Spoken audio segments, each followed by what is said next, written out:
And now, ladies and gentlemen, from Caesar's Palace here in Las Vegas, 10 rounds of boxing between two of the middleweight division's deadliest punchers. Introducing first, fighting out of the blue corner, wearing the light blue trunks and weighing in at 163½ pounds. He's fighting out of Miami, Florida, and brings an outstanding professional record, 27 victories, 24 by KO, 3 defeats, and 1 draw. Ladies and gentlemen, ranked number 6 in the world by the IBF, introducing Glenn Big Bad Wolfe.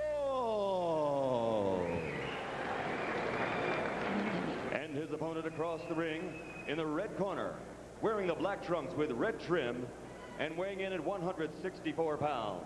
Fighting out of Pensacola, Florida, this 1988 Olympic silver medalist is undefeated as a professional with a record of 20-0, 19 by KO.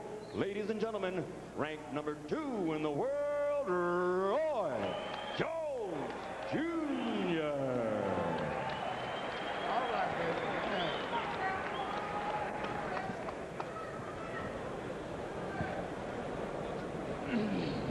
Okay, y'all get on.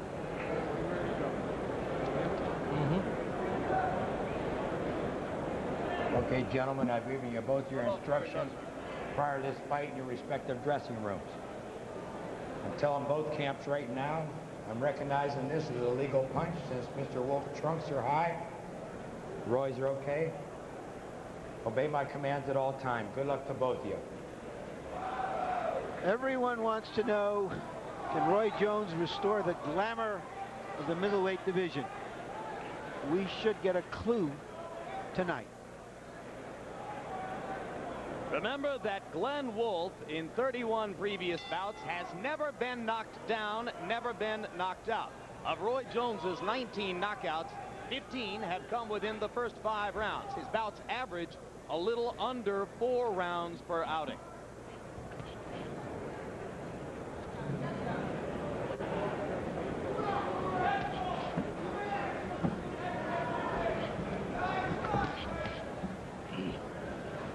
Roy Jones is trying to get him to come forward so he can instigate the fight. He seemed to function better trying to get out of the way of harm, countering you with punch power.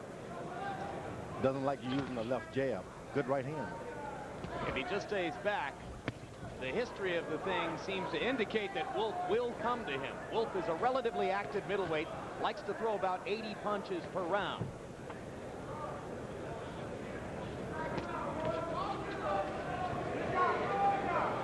The only thing I see missing out of Jones' arsenal just doesn't have an active left jab.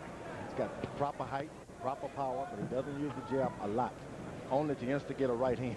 He's very fluid with it, though, George. When he throws it, it's effortless for him to triple up with the jab. Some fighters have to think about it. With Roy, it's just natural. Yeah, but a jab has got to be a punch to knock a guy off balance, not just to throw a right hand or hook on. That's what he does. He just pause the throw. He whacked away with a right to the body and sneaked it under Wolfe's elbow. Now he lands with an overhand right. Wolfe, for the most part, staying behind the tight defensive package early.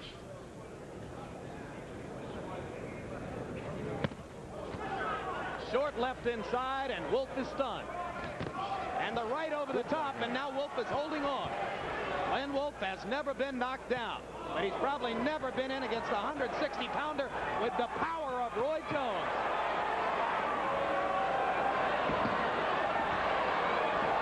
What star quality. Jones just now beginning to get warmed up. He threw about 4 left hooks in less than a second there, George. Oh, what a left hook inside by Jones. Dances, drops his hands, and pounds away. And Glenn Wolfe has had enough. I thought he's indicating that he got hit by a low blow, not that he wants to stop the fight. But Toby Gibson has stopped the fight. I think that's... well, I'm just not sure what's happened here. I think it's a little premature. Was that a legitimate blow, George? Did he get hit low? We'll have to see what the replay shows us. I think he was indicating he was hit below the belt. That's what I thought. The referee thought he was just turning away from a good headshot, which he did get hit with a good right hand. I mean, we're talking about a guy who's fought over 30 professional fights and never knocked down before. That is certainly out of character. And I'm glad I didn't say that this fight wouldn't last longer than the national anthem. Exactly. That's okay. It seems to have lasted 2 seconds longer than last week's exercise between Bo and Dokes. That's it. Double They're the left two hook. short lefts inside that started things off.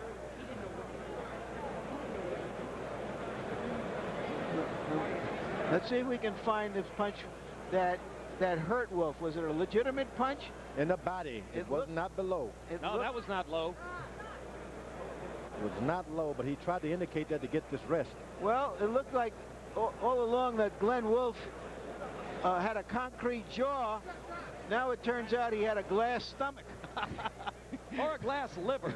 I think he's never been in a ring with a guy that could hit that well in the middleweights. He just is something strange. Every now and then they come along like that. He has near supernatural punching power. You know, we're talking about a guy in Wolfe who wants to trying to get away from the crossfire of guys shooting guns. 2 bullets carried off his head. I mean, this guy's tough. He was actually hurt earlier, and he just didn't recover. All right, now Wolfe goes across the ring to congratulate Jones, who has the tuxedo back on. And we go up to ring announcer Michael Buffer for the official decision. Ladies and gentlemen, referee Toby Gibson has to step in and stop the bout. The official time, 2 minutes, 23 seconds of the very first round. He's still undefeated. Ladies and gentlemen, the winner by TKO, Roy Jones Jr. And George, according to punch stat numbers, Roy Jones landed 71% of his power shots, meaning every time that he was throwing a left hook or a right cross, he was landing 7 out of 10 times. And there are the total punches. You see that Jones threw 66 and landed 30 of them. And as I say, considerably more than half of the power shots. That's awfully tough to compete with. And when you're a veteran, you don't expect a young guy to be that accurate that early. Sometimes it can discourage you. You think, what's going to happen next round when he gets a sweat on his body? And to be honest, we've made a lot of the fact that Wolfe has never been knocked down or out. But he had not had a fight since last April and spent much of that time, he says, simply sitting in his house and relaxing. So he may not have been anywhere near his personal best coming in on a night when clearly he would have needed to be. Larry Merchant now with Roy Jones. Roy, what did you see happening there? Why did he give up that quickly? A fighter who is not known for it. Well, when he came out, you know, he was throwing nice sharp punches at first, but he quickly found out that he was much outclassed. He couldn't even get close to me. Then I was hitting him so much, and I was so much quicker than he was until it was starting to disencourage him. So when I hit him with a body shot, he really didn't even expect a punch, and that body shot took a lot out of him. Well, he may have a concrete jaw, but I think you found some glass in his stomach there. I would have found something in his jaw, too. First, I'd like to thank God for giving me the opportunity. I'd like to say hi to my mom and everybody back at home, Mr. Steve, my cousin, Shantae, and Robert down in Daytona, my next door neighbor, Donna. Jay, I told you. All right, Roy, were you determined to come out here tonight and do something dazzling as a way of proclaiming that you are finally ready to go for a title? Not necessarily. I just came out here to do what I do best, and that is perform for all the people. See, right now, you know, people just not getting the opportunity to see as we perform. Tell us what you see here at the end of the fight. Right there, I see the body shot, because he had been looking for the hook, right? And, yeah, I knew he had quit then, because I was put a good body shot on him. But every time he looked for the hook, he was scared of my hook, mainly because I caught him one early. So he started definitely overprotecting himself for it. Now, you say you weren't looking to dazzle everybody, but you came out in this dazzling semi-tuxedo. You came out with tassels on your shoes. Certainly you were trying to do some kind of showbiz thing here. Well, me and my teacher, my former high school teacher, Miss Law, she always gets together and does a wonderful job. Thank you, Miss Law. And, you know, I mean, I can't help it. She dressed me the best. I can't win one thing, best dressed. I mean, I win nothing else in boxing, but I can win best dressed. So you're saying your high school teacher dresses you for every match or just for this one? She dresses me for every match. That's why I always look so good. So maybe she had the premonition that this was a sort of formal coming out party for you. Maybe she did, and if she did, then welcome. Thank you, Ms. Law, because you did a good job. We got Bill Marsh and Steve, too. I forgot about them. All right, what's next? James Toney has indicated that he is going to abandon his 160-pound championship to continue to fight 168 pounds, win or lose against Iran Barkley. Where does that leave Roy Jones? Well, that leaves Roy Jones looking for whatever's next, you know. James Toney says things like, you know, well, Roy Jones doesn't fight anybody, he's fighting bums. And look, he just fought Glenn Wolfe 8 months ago and went 12 rounds with him. So, you know, I ain't sure what James Toney's trying to do. When I see him, he never says any of these things to me. So what's next for me, I'm not really sure. But we'll go back and talk things over, see what's going to happen. It could be a possibility of me moving up to 168 and fighting. It don't make me no difference. Thank you, Roy Jones, very much. And I think, Jim, we just might have the real birth of a potential superstar here tonight. Back to you.